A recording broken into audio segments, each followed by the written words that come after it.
Vamos a hablar de lo que es el tubo de rayos X. Este es una ampolla de cristal el cual se le ha realizado vacío en su interior y tiene unos componentes. Este dispositivo es el encargado de generar lo que son los rayos X y se encuentra ubicado dentro de una carcasa de protección. La carcasa de protección tiene dos funciones. La primera es de protección radiológica, ya que los rayos X producidos por el tubo son emitidos en todas direcciones, y como solo se necesita aprovechar el haz que se dirige hacia el paciente y el receptor de la imagen, entonces se debe confinar el resto del haz para evitar radiaciones innecesarias. La coraza de protección, la cual suele fabricarse con plomo, tiene la función de evitar la emisión de rayos X, excepto los del haz útil. El haz útil se encuentra correctamente delimitado por sistemas de colimación. La segunda función de la coraza de protección es de protección eléctrica, ya que la emisión de rayos X se logra estableciendo altos voltajes en el tubo, por lo cual, gracias al aislamiento eléctrico de la carcasa, el riesgo de electrocuciones se reduce. Además, muchas de las carcasas tienen un aceite que tiene como función principal contribuir en la refrigeración del tubo, aunque también actúan como un aislante eléctrico. Dentro de la coraza de protección se encuentra el tubo de rayos X, el cual es una ampolla de cristal cuyo tamaño es de alrededor de 35 a 45 centímetros de longitud y unos 25 centímetros de diámetro. La ampolla de cristal es una envoltura de vidrio que está hecha para soportar la cantidad de calor que se genera dentro de ella. Mantiene el vacío en su interior, el cual hace más eficaz la producción de rayos X, y contiene los componentes que generan los rayos X. Las partes fundamentales en el interior de la ampolla de cristal son el ánodo y el cátodo.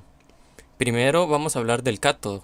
Esta es la parte negativa del tubo de rayos X y tiene dos partes principales: el filamento y la copa de enfoque. El filamento es una espiral de alambre similar al de una bombilla incandescente, y su tamaño es aproximadamente de 2 milímetros de diámetro y de 1 a 2 centímetros de largo. Cuando la corriente atraviesa el filamento es lo bastante intensa y brusca, los electrones de la capa externa que componen el filamento son expulsados. A este fenómeno se le llama emisión termoiónica. Los filamentos suelen construirse de tungsteno toreado. Ahora vamos a hablar de la copa de enfoque. La copa de enfoque es un pequeño recipiente metálico en el cual se encuentra el filamento. Como los electrones son eléctricamente negativos, el haz de electrones empieza a divergir a causa de la repulsión electrostática, ocasionando una nube electrónica. Esto incrementa el tamaño del foco, por lo cual, para solucionar este problema, la copa de enfoque se carga negativamente para condensar el haz de electrones que choca contra el ánodo. Ahora vamos a hablar del ánodo. El ánodo es la parte positiva del tubo de rayos X y cumple las funciones de ser un conductor eléctrico, ya que esta parte es la que recibe los electrones procedentes del cátodo. Proporciona soporte mecánico al blanco, el cual es la parte donde chocan los electrones. Y por último, sirve como un buen conductor térmico, ya que el 99% de la energía de los electrones que se depositan en el blanco es en forma de calor, por lo cual el ánodo debe ser capaz de disipar ese calor en el menor tiempo posible. Existen dos tipos de ánodos: el estacionario y los rotatorios. Los ánodos estacionarios son utilizados en unidades que no requieran altas intensidades ni altas potencias en el tubo, como equipos usados en odontología o algunos equipos portátiles. Cuando se desean producir haces de rayos X de alta intensidad en un tiempo corto, se usan ánodos rotatorios. Funcionamiento del tubo de rayos X. Al encender el equipo de rayos X, una baja corriente eléctrica pasa a través del filamento con el fin de calentarlo y prepararlo para su uso. Cuando el operador solicita la emisión de rayos X, la corriente del filamento aumenta bruscamente, ocasionando el efecto termoiónico, que es el encargado de arrancar los electrones de los átomos que componen el filamento. Una vez que ocurre el efecto termoiónico, los electrones emitidos desde el filamento permanecen momentáneamente en su proximidad y luego son acelerados hacia el ánodo por un diferencial de potencial ocasionando un gran aumento de la corriente del tubo de rayos X.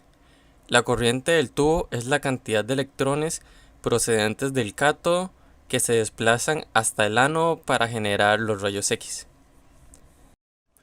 Se le llama punto focal al área del blanco donde se inciden los electrones.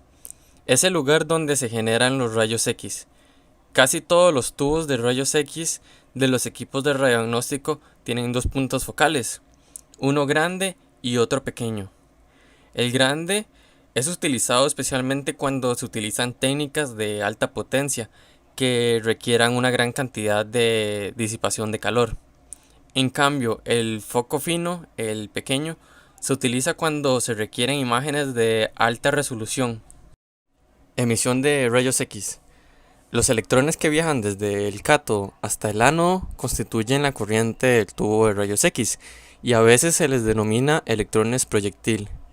Cuando esos electrones chocan contra los átomos del metal pesado del blanco, interaccionan con ellos y transfieren su energía cinética al blanco.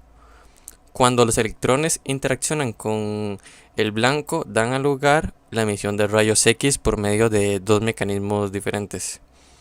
El primero es la radiación de frenado, o también conocido como Bremsstrahlung, el cual es el término en alemán.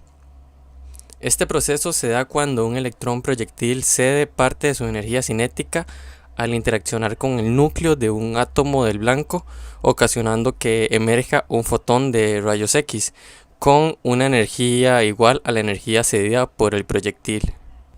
El segundo mecanismo para generar la emisión de rayos X es la radiación característica. Cuando el electrón proyectil interacciona con un electrón de una capa interna del átomo del blanco, esa interacción es lo suficientemente violenta como para ionizar el átomo del blanco, originando la radiación característica. El electrón de la capa interna que se ha ionizado ha dejado un hueco en su orbital, que luego es ocupado por un electrón de una capa externa del átomo. Ese desplazamiento del electrón de la capa externa hacia el hueco ocasiona la emisión de un rayo X. Si les gustó el video, por favor denle un like y suscríbanse al canal.